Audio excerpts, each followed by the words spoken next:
Hey there! Welcome back to another episode of Midnight Confessions with Mother Confessor. How's everyone doing tonight? I hope your day has been good. Take a moment to drop a comment and let us know where you're tuning in from. I'm always in awe of how far our community has spread. It's amazing how we can all connect, no matter the distance. Tonight's confession is a wild one. It's about a woman who, feeling betrayed and desperate for revenge, decided to get back at her ex's mother by linking up with her therapist. She did it to pay her back for destroying her relationship with her son. And trust me, things get complicated.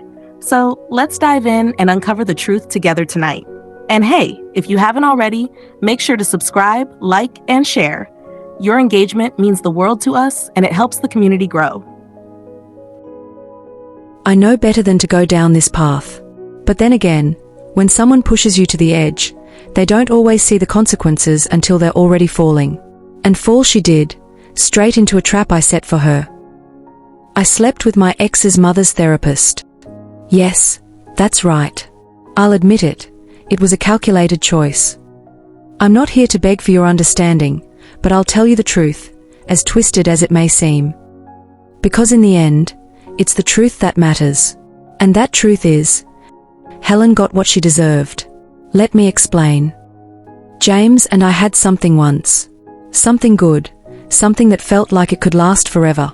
Or at least that's what I thought. But Helen, his mother, saw me as a threat from the start. She had this way about her, sweet enough on the surface, but there was something cold underneath, something that never fully accepted me. She'd smile, but it was always tight at the corners, like she was waiting for me to slip up. And when I did, when I stepped a little out of line in her perfect little world, she wasted no time in letting me know just how much I didn't belong. She wasn't shy about it either. Helen made sure James knew, loudly and repeatedly, that I wasn't good enough for him. The way I dressed, the way I spoke, the career I'd chosen, nothing was ever right.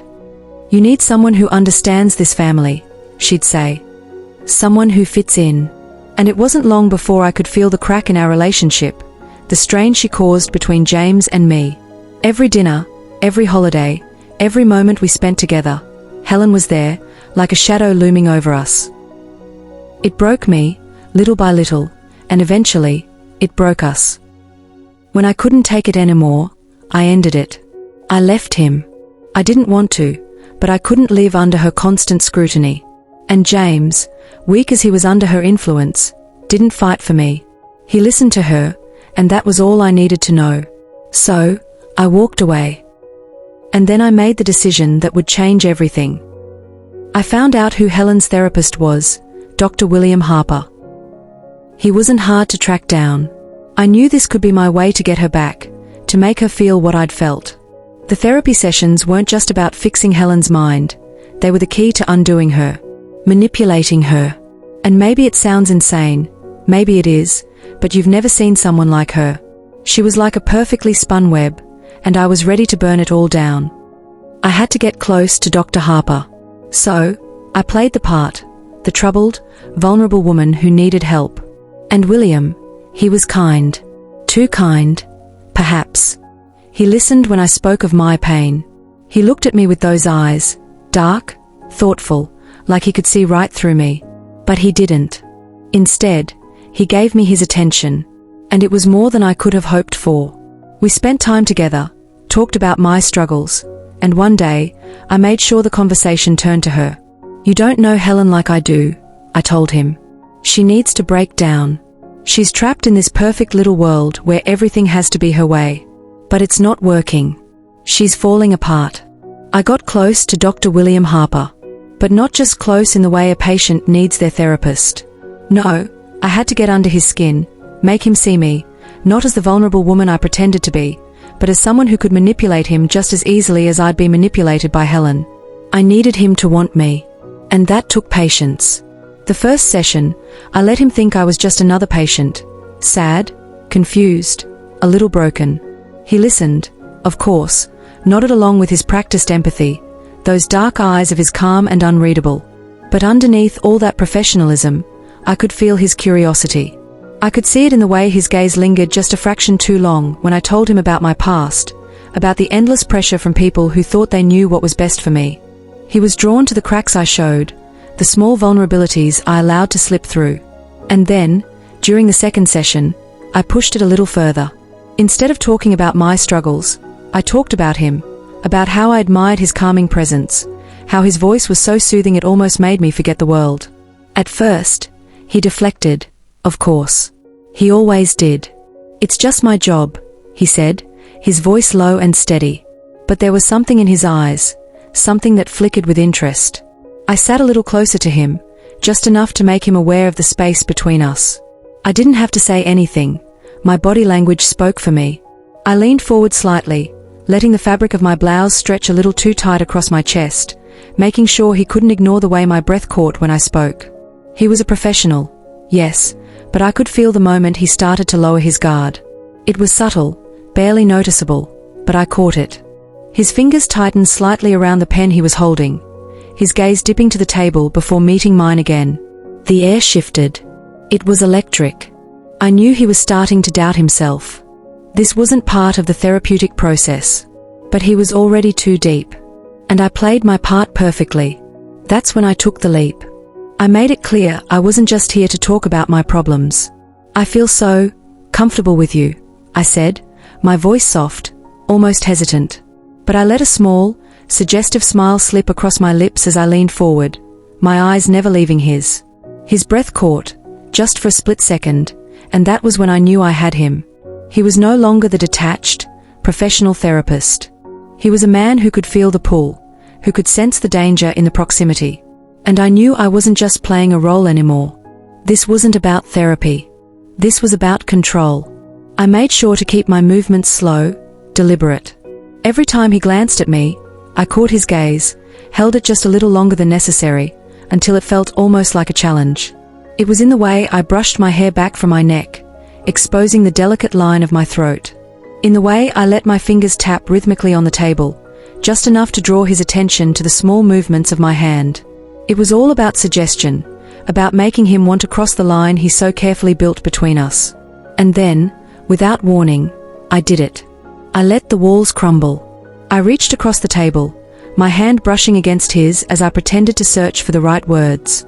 My fingers lingered on his, just for a moment, just enough to let him feel the heat in my touch. I didn't need to say anything else. He knew what was happening. I could see it in the way his eyes darkened, the way his breathing slowed. And in that moment, everything shifted. He leaned toward me, just as I had expected.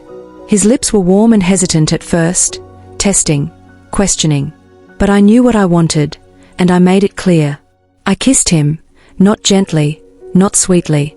I kissed him with the desperation of someone who had been waiting for this moment, knowing exactly what it would mean for both of us. And when he kissed me back, I knew I had him completely. It lasted for minutes.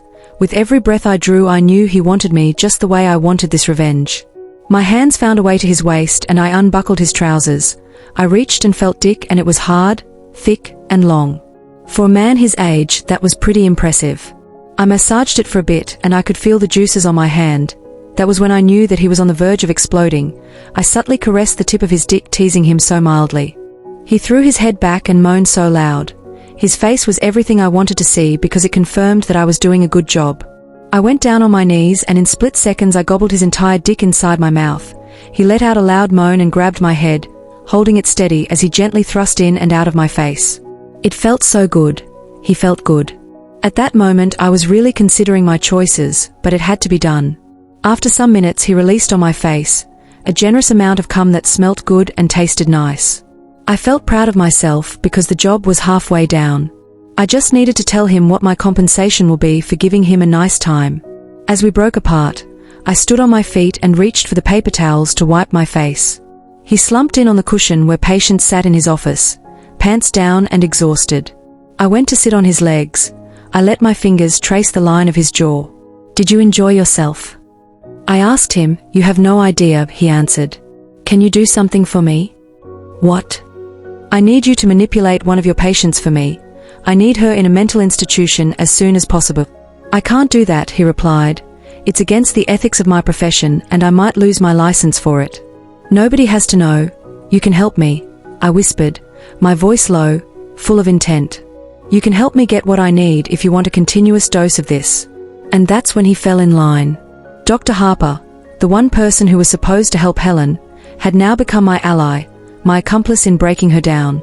I told him exactly what I needed, what he needed to do to make her unravel completely. He agreed. We had one more session of hot sex where I fucked him silly on the very chair Helen sits when she comes for therapy before I left. And as I walked out of his office, I knew this was only the beginning. I had him exactly where I wanted him. The plan was in motion, and it was going to work.